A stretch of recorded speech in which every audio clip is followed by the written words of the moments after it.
हद कर दी।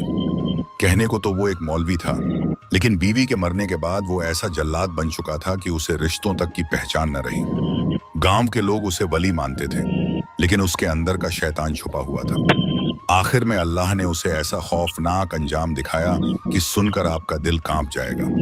फरीदा 17 साल की मासूम और खूबसूरत लड़की थी, जिसकी आंखों में कभी सपनों की चमक हुआ करती थी, मगर अब वो खौफ और अंधेरे में डूब चुकी थी। उसका बाप कारी अफजल गांव का सबसे मुअज्जज और बावकार शख्स माना जाता था, जिसकी तस्बीह से रात खत्म होती। सफेद दाढ़ी, लंबा कुर्ता और सजदे का निशान उसकी पेशानी पर, मस्जिद का खतीब और दरसे कुरान का माहिर। वो फरीदा के सर पर शफकत से हाथ फेरता, उसकी हर ख्वाहिश पूरी करता और गांव वालों के सामने उसकी तारीफों के पुल बांधता। कहता, बेटियां अल्लाह की रहमत होती हैं। मगर फरीदा के चेहरे पर वो खुशी नजर नहीं आती थी जो एक बाप की मोहब्बत से आनी चाहिए। उसकी बातों में अजीब सा दर्द छुपा था, जिसे कोई भी गांव वाला समझ नहीं पाता था। उसकी मुस्कुराहट कब की रुखसत हो चुकी थी और गांव के लोग समझते थे शायद वो अपनी माँ की जुदाई में गमगीन रहती है, लेकिन जो अंदर की हकीकत थी वो कुछ और ही थी, जिसे वो किसी को बता भी नहीं पाती थी। हर रात उस पर क्या क्या जुल्म ढाए जाते ये किसी को खबर न थी। उसके जिस्म पर जगह जगह नीले निशान पड़ जाते, जिन्हें वो अपनी चादर से छुपाए रखती। वहीं एक औरत रहती थी जिसका नाम हसनू था, जिसका रिश्ता कारी अफजल से होते होते टूट चुका था, क्योंकि वो उसकी हरकतों से वाकिफ थी। बस लोगों के सामने कारी अफजल ने नेकी का नकाब ओढ़ रखा था। हसनू फरीदा को अपनी बेटी की तरह मानती थी। फरीदा अक्सर हसनू के घर चली जाती और अपने दिल के सारे दर्द, सारे राज उससे बयान कर देती। एक दिन हसनू ने फरीदा को अपने घर बुलाया। दोनों चारपाई पर बैठी हुई थी। हसनू ने फरीदा के लिए चाय बनाई और दोनों बैठकर चाय पीने लगी।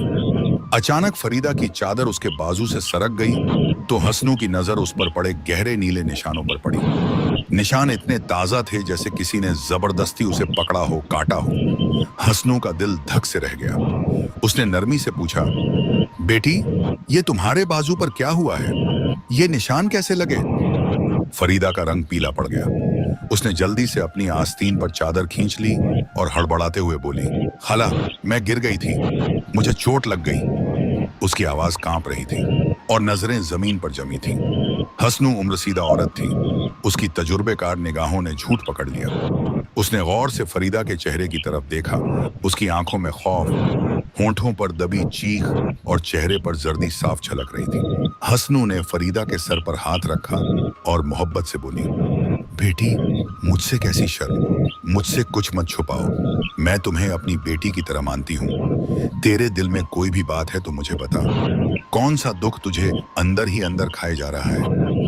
फरीदा की आंखों में आंसू भर आए, मगर नजरें झुकाकर बोली, नहीं खाला, कोई बात नहीं, मुझे कुछ नहीं हुआ। हसनू के दिल में शक गहराता गया, क्योंकि उसका तजुर्बा झूठ नहीं मान रहा था। वो जानती थी कि फरीदा के बाप फजल के अंदर कौन सा शैतान छुपा बैठा है। उसने तय किया कि वो सच जानकर रहेगी। उस रात जब गांव में सन्नाटा था, हसनू के कानों में फजल के घर से फरीदा की सिसकती हुई आवाज आई, बाबा, बस करो, अल्लाह का वास्ता, मुझे छोड़ दो, मैं मर जाऊंगी।